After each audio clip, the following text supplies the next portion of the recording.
Vamos falar um pouco sobre, pensando, né, no que é essa alimentação tradicional.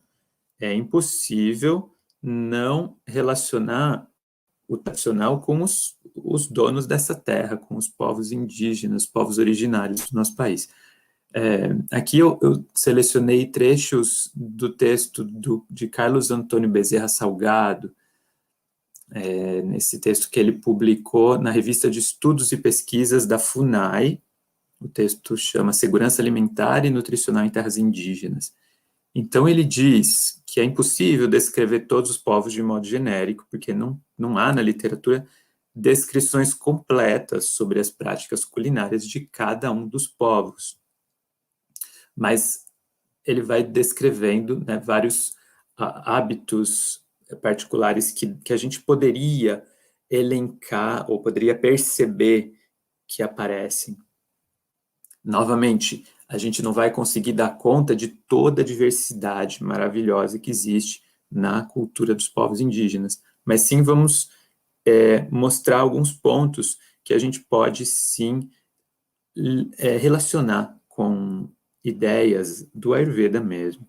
Então, um hábito é que é comum preparar o alimento, preparar apenas o que vai ser comido, ou seja, não comer sobras. Isso também é recomendado no Ayurveda, até porque a sobra, a comida que depois de muito tempo ela fica tamásica, então não é ideal comer sobras.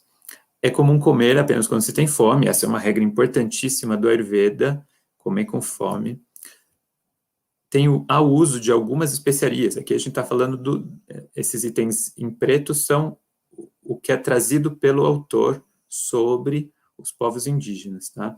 Então tem uso de algumas especiarias, muitos grupos usam apenas pimenta e sal, o sal, no caso, introduzido recentemente. Então, a gente poderia dizer que tem sim até um uso de especiarias, e as especiarias no Ayurveda são usadas principalmente pelo efeito aperitivo ou digestivo que elas têm, ou os dois. Alguns pratos dependem de ingredientes sazonais, algumas raízes coletadas poderiam ser armazenadas, então comer sazonalmente, de acordo com a oferta do ambiente, também é um princípio do Ayurveda, que com certeza é muito bem seguido, e era muito bem seguido pelos povos tradicionais daqui. Um dos poucos itens comumente usados crus, de acordo com o que o autor percebeu, é a mandioca, usada também como farinha. O milho também apareceria em muitos povos, cozido como pamonha ou assado ou como farinha. Os hábitos alimentares indígenas seriam uma combinação de itens coletados, animais caçados, alguns produtos cultivados e aquisições externas. O peixe também seria um alimento básico de muitas tribos. A coleta de frutos e caça de pequenos animais, como jabuti, larvas, lagartos, formigas. Também alguns locais se comeria cogumelos, mel, palmito. E a carne seria um item secundário, geralmente assada, geralmente de porcos selvagens, isso principalmente em tribos de regiões mais centrais, usada com farinha de mandioca, e também se usa carne de outros animais, dependendo da região.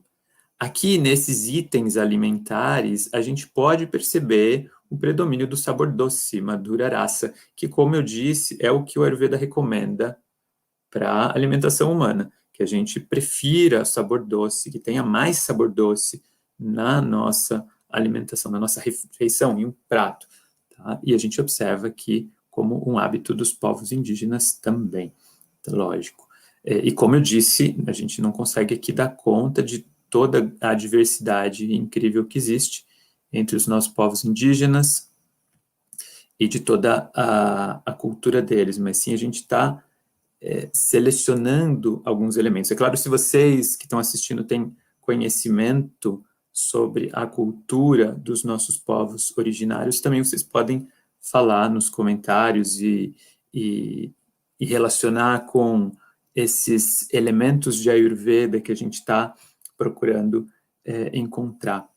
Gostou do vídeo? Aqui embaixo na descrição do vídeo você tem o link para você assistir esse vídeo na íntegra, completão. Você pode assistir toda a entrevista, o bate-papo. Aproveite também, inscreva-se no nosso canal e eu deixo 2 dicas bem legais aqui para vocês de outros cortes do nosso canal. Um grande abraço para vocês. Namastê!